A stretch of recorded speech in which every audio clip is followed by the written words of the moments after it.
Chicago, 12 de noviembre de 1955. Es un gran día para el multimillonario empresario, pero no es sorprendente. Acaba de ser elegido gobernador con más del 75% de los votos. Para el gobernador Capone, la pregunta es, ¿quién no votó por mí?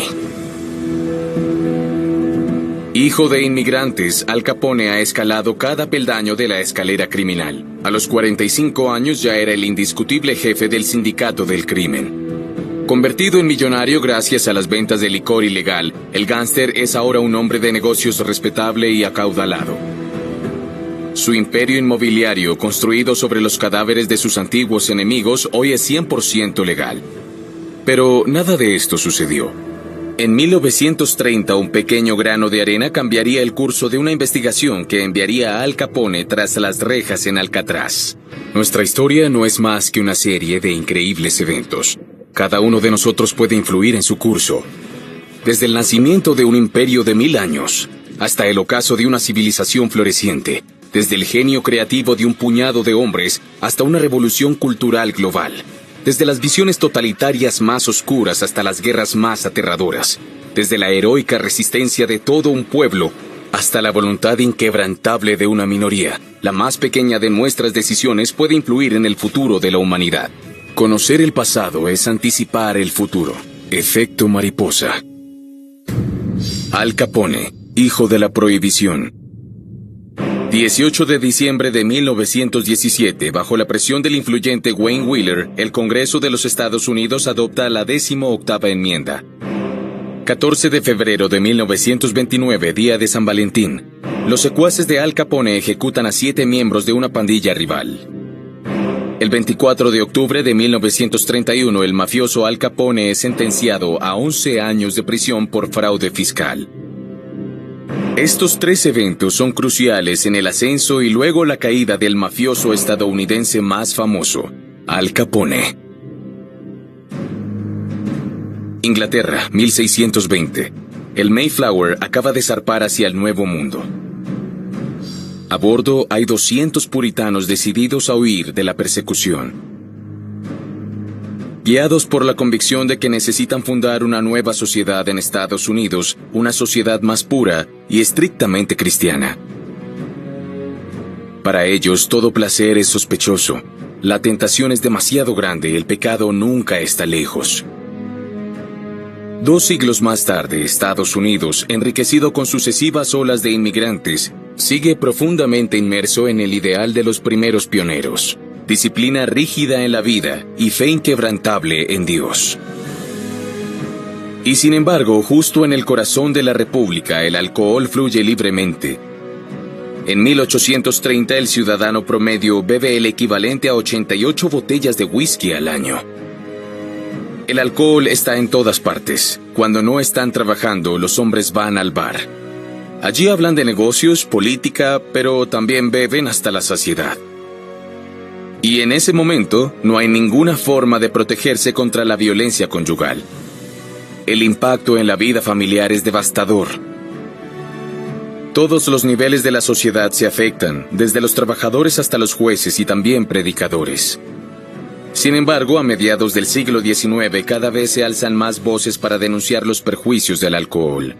Este movimiento, nacido de las ceremonias protestantes, se extenderá y crecerá.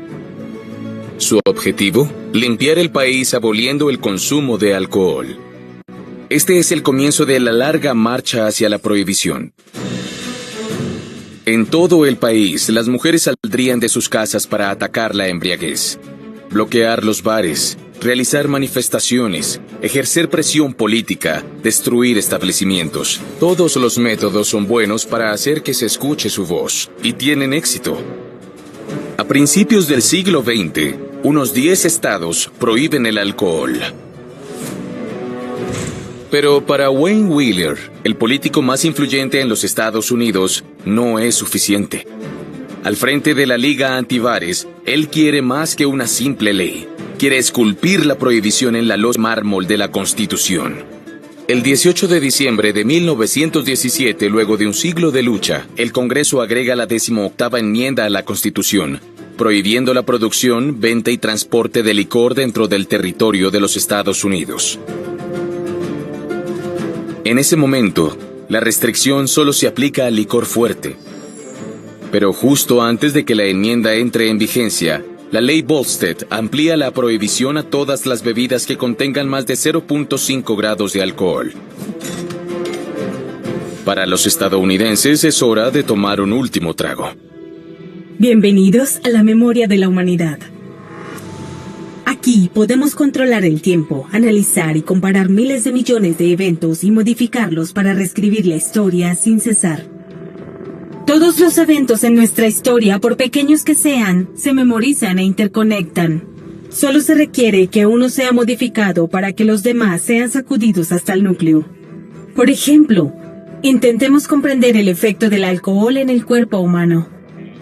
La fermentación alcohólica es un proceso químico durante el cual los azúcares se convierten en etanol. Este proceso es conocido por el hombre desde hace miles de años. Cuando se ingiere, el alcohol llega al estómago y luego al intestino delgado. Pasa a la sangre y se distribuye por todos los órganos, en particular al hígado y el cerebro. Los primeros efectos son una euforia ligera, una liberación parcial de las inhibiciones y un aumento en el tiempo de reacción. Pero en dosis altas, las funciones motoras se ven afectadas, hecho que puede provocar vómitos, pérdida de conciencia o incluso la muerte. A largo plazo, el consumo excesivo puede desencadenar numerosas enfermedades, a veces mortales. Como suele ser el caso, todo es cuestión de moderación. Prohibición total del consumo de alcohol. Para un gran número de estadounidenses es una especie de broma, una ley que como muchas otras nunca será aplicada. Pero los bares comienzan a cerrarse uno tras otro. Las destilerías despiden a sus trabajadores. Las existencias son confiscadas o destruidas. Un objetivo especial, las cervecerías, generalmente administradas por inmigrantes alemanes. Claramente esto es para bien. La ley se aplica al pie de la letra y celosamente. Los primeros efectos positivos se sienten rápidamente. Menos muertes, no más ebrios en las calles, menos peleas afuera de los bares. Para los dueños de las tabernas solo quedan dos opciones: respetar la ley o convertir su bodega en un bar ilegal. Es el nacimiento de los bares clandestinos, lugar frecuentado por los esclavos, donde puedes pedir una bebida al camarero pero con un susurro. Para abastecerlos, los contrabandistas o piratas idean estrategias cada vez más ingeniosas. En el campo comienzan a destilar su propio alcohol, a menudo de noche, en el bosque, a la luz de la luna. Beber y desobedecer la ley pronto se convierte no solo en un deseo, sino en un deber. La gente cree que el gobierno no tiene derecho a dictar su comportamiento. Incluso el presidente de los Estados Unidos tiene su propio inventario personal en la Casa Blanca. Los bares clandestinos se convierten en los nuevos templos de la sociedad, de lugares de culto en una época asombrosa cuando las mujeres ganaron su lugar junto a los hombres, así como su derecho al voto. Un momento en que el jazz y el blues son casi más embriagadores que el whisky de contrabando. Una época en la cual las ciudades comienzan a lucir rascacielos, un tiempo fuera del tiempo. Los locos años 20. En los primeros 20 meses de la aplicación de la prohibición, se consumen 100 millones de litros de alcohol ilegal, justo en las narices del Estado. Para combatir este recalcitrante crimen, los federales disponen de un presupuesto de solo $3 millones. Sobre el terreno tienen un agente por cada 70,000 habitantes. Solo en la ciudad de Nueva York se estima que necesitarán 250,000. Y el mismo número para vigilar a esos mismos agentes. Porque la administración no es tonta. La corrupción es moneda corriente. Desde el policía del vecindario hasta los agentes federales que realizan operaciones secretas para pedir rescate, la casa está podrida desde el sótano hasta el ático. Entonces, las pandillas se apoderan del comercio. El poder de prohibir. Aprobar una ley es una cosa. Poder aplicarla es otra. La 18ª enmienda iba en contra de la opinión de la mayoría. un grupo influyente trataba de imponer su visión de las cosas y su moralidad a todo un país. Al elegir desafiar esta ley, considerada injusta, una gran parte de la población se tornó ilegal. ¿Qué pasaría en Francia si un grupo de presión prohibiera el queso o el vino? ¿Qué pasaría si el tabaco se convirtiera en ilegal? ¿Cuántas personas cruzarían la línea? Todo el asunto se reduce a la dificultad de determinar si una prohibición es justa o no. ¿Deberíamos legalizar el cannabis? ¿La heroína? ¿Las armas de fuego? En todos los casos, se trata tanto de eliminar la libertad individual como de un problema de salud o de seguridad pública. La pregunta se hace aún más compleja cuando sabemos que cualquier prohibición origina inmediatamente el surgimiento de una red de contrabando ilegal. ¿El resultado no es peor que la causa? 1917, Nueva York. En la bruma del alcohol y del tabaco, un concierto de jazz puede convertirse rápidamente en un ajuste de cuentas. El hombre, acuchillado con una navaja de afeitar, no olvidará lo que acaba de suceder. De origen italiano, hace parte de la mafia de Nueva York. Su nombre es Alfonso. Pronto se llamará simplemente Al Capone. Hijo de inmigrantes, Al Capone comienza justo en el fondo de la escalera. Notable por sus talentos especiales, se convierte en mano derecha del mafioso Johnny Torrio. De carácter violento, se muda de Nueva York a Chicago en 1918. Necesita desaparecer. Pero retirarse es pedirle mucho a Capone. Cuando Johnny Torrio ordena el asesinato del padrino local, él toma su lugar. Contrabando, fraudes, prostitución, crimen organizado. Capone clava sus garras en todo lo que sea ilegal. Es violento y peligroso, actúa rápido y ataca con fuerza. Las autoridades no son una amenaza, se les soborna fácilmente. Sus verdaderos enemigos son las pandillas irlandesas de los barrios del norte. Este no es momento para compromisos, sino para conquistar territorio. Bajo la presión de las balas irlandesas, Torrio huye de Chicago y regresa a Italia. Solo, Capone libra una guerra despiadada contra sus enemigos jurados. Las autoridades corruptas miran hacia otro lado y le permiten hacer la limpieza. Quien controle el tráfico de licores, controla Chicago. Y sin embargo, a los ojos del público, Capone disfruta de una imagen de Robin Hood, el príncipe de los ladrones, desacatando una ley injusta. Colorido y querido por los medios, el ladrón no se molesta en esconderse.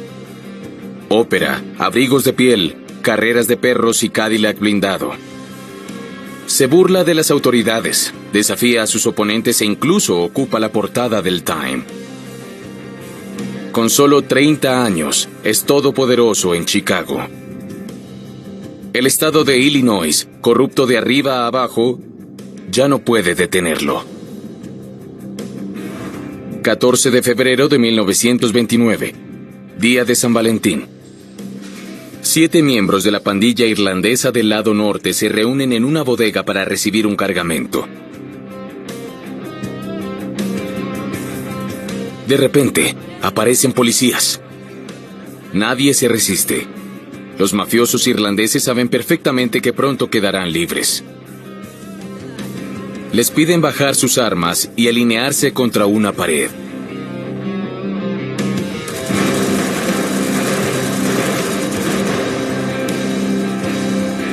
Los hombres de Capone, disfrazados de policías, acribillan a los mafiosos y luego se marchan tranquilamente, bajo la protección de sus uniformes. Detrás de ellos, charcos de sangre y cartuchos aún humeantes. La masacre del día de San Valentín impresionará profundamente a la opinión pública. Para las autoridades es la última gota. Siempre más. Los mafiosos que desafían la prohibición librarán una verdadera guerra. Al principio armados con revólveres, se equipan con armas automáticas y vehículos cada vez más poderosos. El famoso Tommy Gun, diseñado por el general Thompson, puede disparar 700 balas por minuto. Sus disparos en ráfaga y su intensivo uso por parte de los mafiosos le merecieron los apodos de máquina de escribir o piano de Chicago. En el mar, los buques de la Guardia Costera, ahora más veloces, interceptan a los contrabandistas que responden modificando motores de avión para propulsar sus naves. A altas velocidades, estos motores que funcionan con combustible de aviación corren el riesgo de sobrecalentarse y explotar. Para cada arma nueva surge una respuesta, siempre más efectiva. Es una escalada de violencia. Atlantic City, mayo de 1929.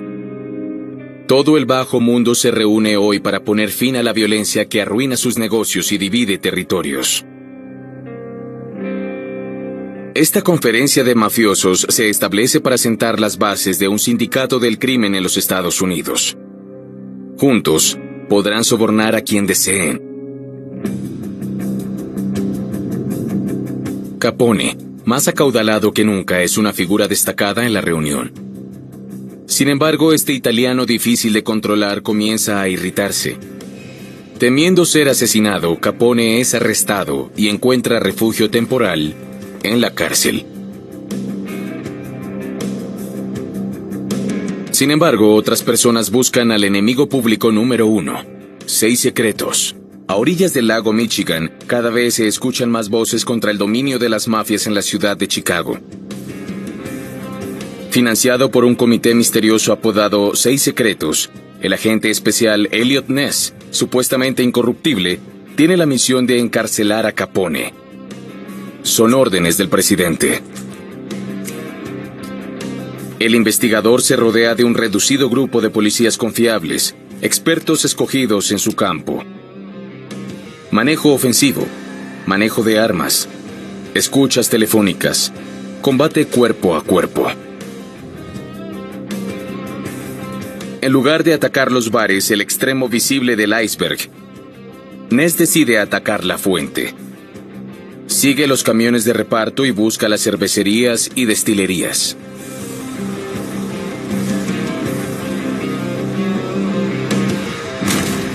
Se presenta una serie de espectaculares incursiones. Uno tras otro, los pozos de Capone se secan. Pero el mafioso debe enfrentar otro peligro.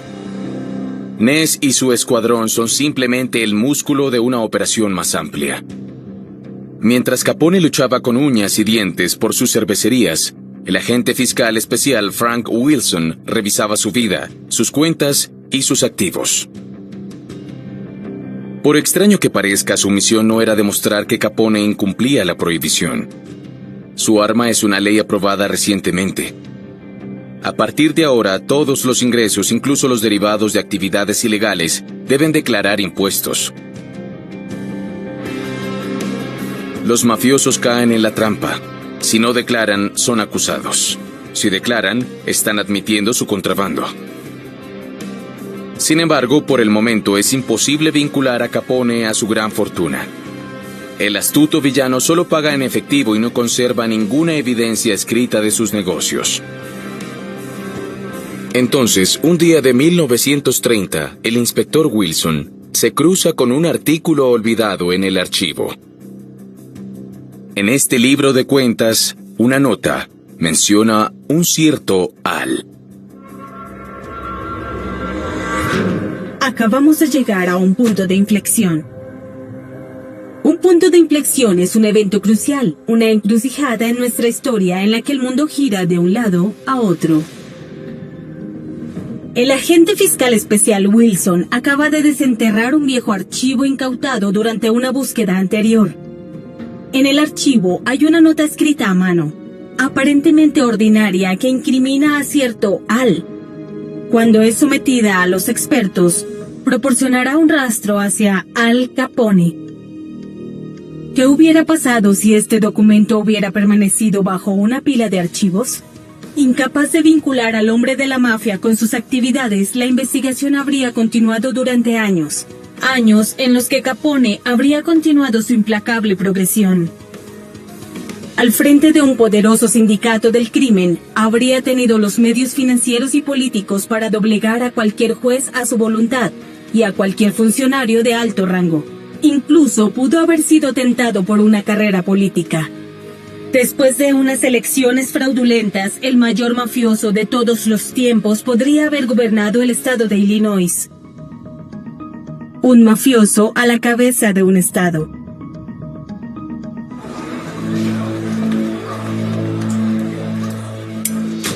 Al Capone, jefe indiscutible del AMPA de Chicago.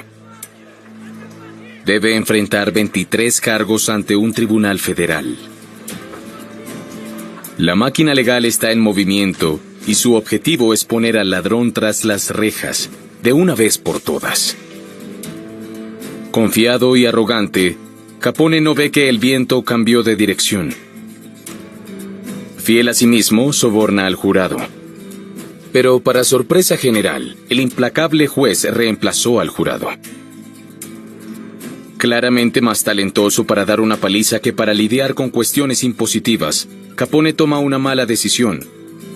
Su defensa comete varios errores. El 24 de octubre de 1931 se anuncia el veredicto. Capone es declarado culpable por evasión de impuestos y sentenciado a 11 años de cárcel.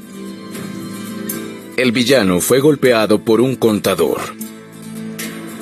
Esposado, escoltado por Eliot Ness, Capone perdió su sonrisa permanente. La comedia ha terminado. El infame Al Capone se pudrirá durante años en la no menos infame prisión de Alcatraz. Los agentes de la prohibición ganaron esa ronda, pero pronto quedarán desencantados.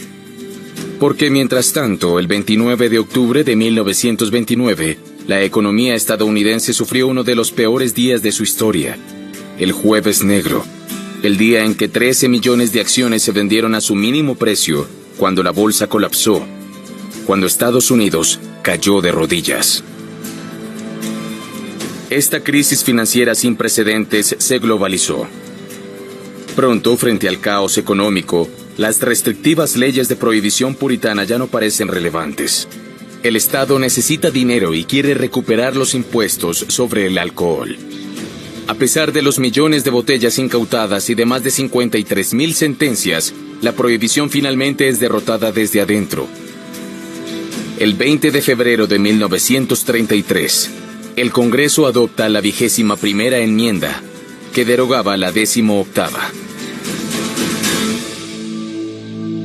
Cada estado es libre de manejar el tema del alcohol como lo considere. Pero el Estado federal decide que ya no es su problema. Los mafiosos son los mayores perdedores con este cambio. El alcohol legal se vende a mejor precio. Recurren a otros intereses. Porque para ellos, Estados Unidos no tiene escasez de leyes para romper, restricciones para moverse, vicios para complacer. Pero esa es otra historia. La historia de los Estados Unidos está escrita al ritmo de sus cruzadas. Contra la esclavitud, el alcohol, el comunismo y hoy en día el terrorismo islamista. En cada ocasión se aprobaron leyes para restringir y establecer una nación virtuosa. La prohibición fue una acción de retaguardia liderada por estadounidenses de la vieja estirpe protestante contra los nuevos inmigrantes estadounidenses. La 18ª enmienda es la última gran victoria de estos defensores del pasado. Aprovechando la ganancia inesperada, los mafiosos como Al Capone fueron capaces de pervertir ese formidable espíritu empresarial estadounidense para crear un verdadero sindicato del crimen. Irónicamente, la prohibición abrió las puertas del país a la mafia.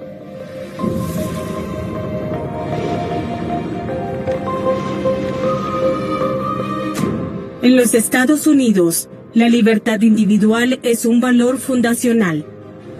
En un país donde todos tienen el derecho de hacer lo que deseen y vivir la vida tal como la entienden, la educación a menudo es más efectiva que la imposición.